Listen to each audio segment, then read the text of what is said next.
Presiden Insinyur Joko Widodo menegaskan bahwa setiap ASN harus memegang teguh satu nilai dasar dan semboyan yang sama. Peluncuran Care Values dan Employer Branding ASN dilakukan secara virtual melalui Zoom serta saluran YouTube Kementerian Pendayagunaan Aparatur Negara dan Reformasi Birokrasi atau Kemenpan RB dan 50 saluran YouTube Kementerian Lembaga Pemerintah Daerah termasuk saluran YouTube Badan Standarisasi Nasional BSN pada Selasa 27 Juli 2021. Core Values ASN berperan sebagai panduan berpikir, bertutur, dan berperilaku.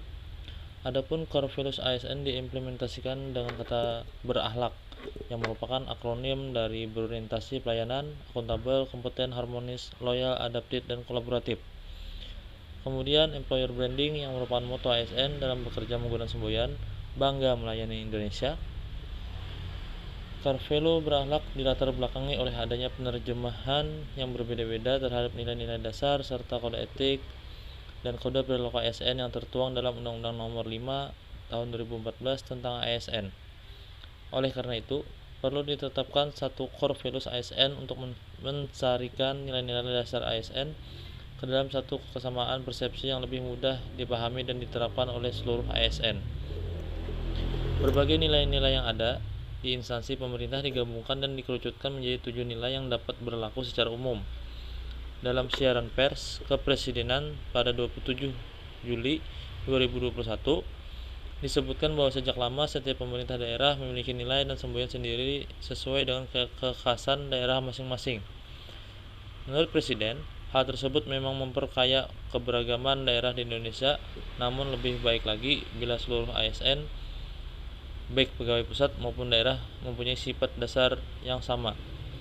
ASN yang berprofesi sebagai dosen, guru, jaksa, dokter, perawat, analis kebijakan, sebagai administrator, juga petugas Satpol PP seharusnya mempunyai nilai dasar yang sama.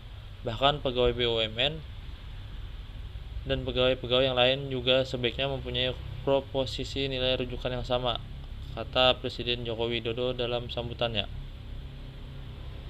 Di samping itu, Presiden Jokowi meminta ASN untuk memiliki orientasi serupa dalam memberikan pelayanan primar pada masyarakat.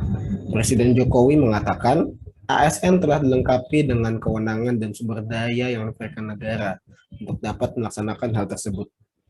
Menurut Presiden Jokowi, otoritas dan sumber daya yang diberikan negara harus digunakan secara akuntabel dengan loyalitas yang tinggi kepada pemerintah, bangsa, dan juga negara. Serta kita juga harus menjaga kehidupan masyarakat yang harmonis. Presiden juga meminta ASN untuk terus meningkatkan kapasitas dan kompetensinya serta kemampuan beradaptasi terhadap perubahan di tengah era disrupsi teknologi yang melanda saat ini. Selain itu, Bapak Jokowi, Kepala Negara kita juga menekankan pentingnya peningkatan kemampuan kolaborasi baik lintas sektor maupun lintas disiplin.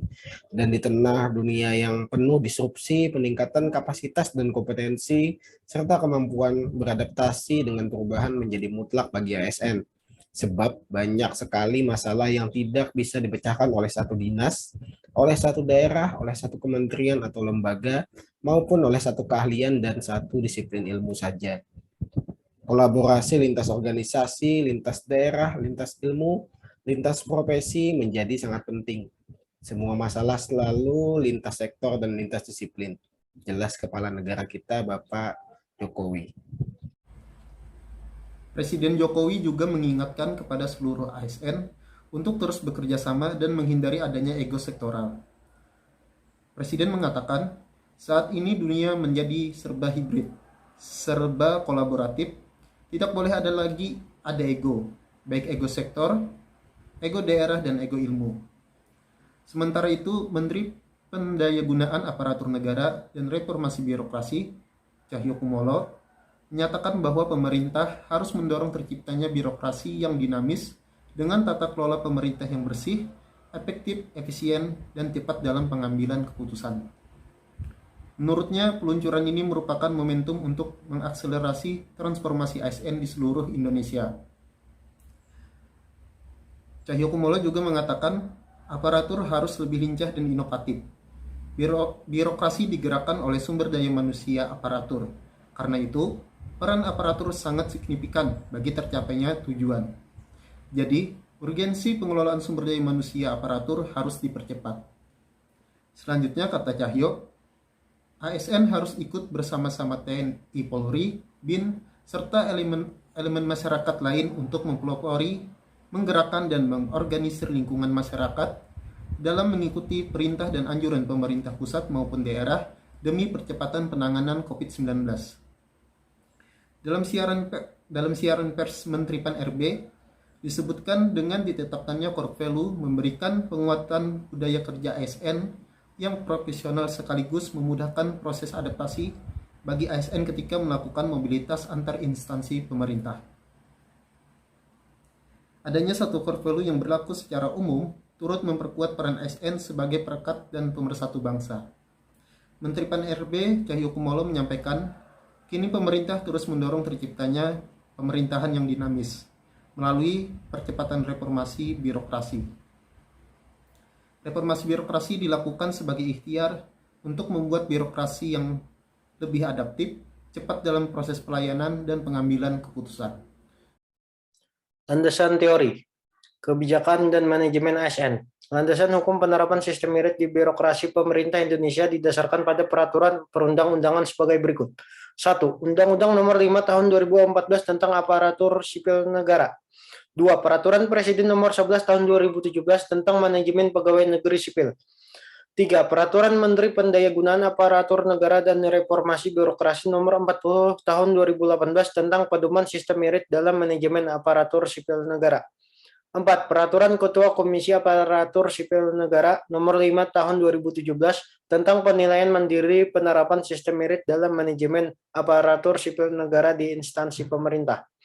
5. Peraturan Bupati Banjar Nomor 28 Tahun 2017 tentang ketentuan jam kerja bagi ASN di lingkungan pemerintah Kabupaten Banjar. Pembahasan, potensi penghambat dan cara mengatasinya. Potensi penghambat, kurangnya mematuhi aturan, tidak memedulikan etika, kesopanan, dan norma yang berlaku, sikap arogan, kurang disiplin dan kurang konsisten dalam tugas, kurang peduli atau menurunnya rasa tanggung jawab moral dan profesional. Cara mengatasinya, memegang teguh sepenuh hati dan berjanji melaksanakan tugas secara taat untuk mencapai tujuan, melaksanakan kewenangan dan tanggung jawab dengan baik, rela sepenuh hati tumbuh dari lubuk hati, dan tidak mengharapkan imbalan atau balasan. Keberanian untuk mengatasi dirinya sendiri, berani menolak dan bertindak melawan segala kebatilan. Kompetensi untuk melaksanakan tugas dan fungsinya secara baik dan benar. Disiplin lebih merujuk pada sikap yang selalu taat kepada aturan, norma, dan prinsip-prinsip yang tertentu. Baik, kesimpulan pada pemaparan kali ini, core value memberikan penguatan budaya kerja ASN yang profesional sekaligus memudahkan proses adaptasi bagi ASN ketika melakukan mobilitas antar instansi pemerintah. Adanya satu core value yang berlaku secara umum turut memperkuat peran ASN sebagai perekat dan pemersatu bangsa. Pemerintah terus mendorong terciptanya pemerintahan yang dinamis atau dynamic government melalui percepatan reformasi birokrasi. Reformasi birokrasi dilakukan sebagai ikhtiar untuk membuat birokrasi lebih adaptif, cepat dalam proses pelayanan dan pengambilan keputusan. Peningkatan kemampuan kolaborasi baik lintas sektor maupun lintas disiplin dan di tengah dunia yang penuh disrupsi. Peningkatan kapasitas dan kompetensi serta kemampuan beradaptasi dengan perubahan menjadi mutlak bagi ASN. Sebab banyak sekali masalah yang tidak bisa dipecahkan oleh satu dinas, oleh satu daerah, oleh satu kementerian atau lembaga, maupun oleh satu keahlian dan satu disiplin ilmu. Kolaborasi lintas organisasi, lintas daerah, lintas ilmu, lintas profesi menjadi sangat penting. Semua masalah selalu lintas sektor dan lintas disiplin. Aparatur harus lebih lincah dan inovatif. Birokrasi digerakkan oleh sumber daya manusia aparatur. Karena itu peran aparatur sangat signifikan bagi tercapainya tujuan. Jadi, urgensi pengelolaan sumber daya manusia aparatur harus dipercepat. Demikian pemaparan dari kami, semoga bermanfaat. Terima kasih. Wassalamualaikum warahmatullahi wabarakatuh.